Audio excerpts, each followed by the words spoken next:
So ayan na guys, nakabit na natin yung ano, gasket tool. So i-diretso natin pagkabit yung kanyang pinaka main chassis ano, secondary. Ayan. Okay, so sige. File. So set up na siya. Ayan, para makita nyo step by step paano tinitira. So makikita nyo, ayan na, buo na oh.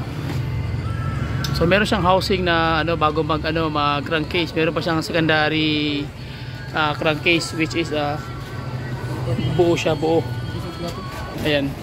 So makikita nyo, medyo matibay talaga yung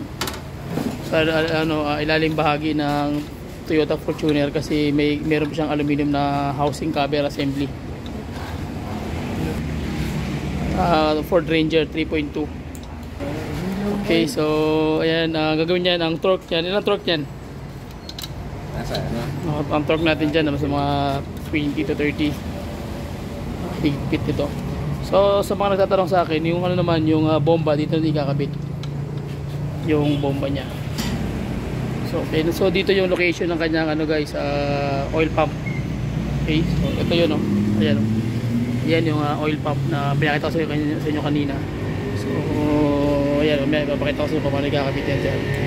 So lagyan ng konting ano to, sealant, no?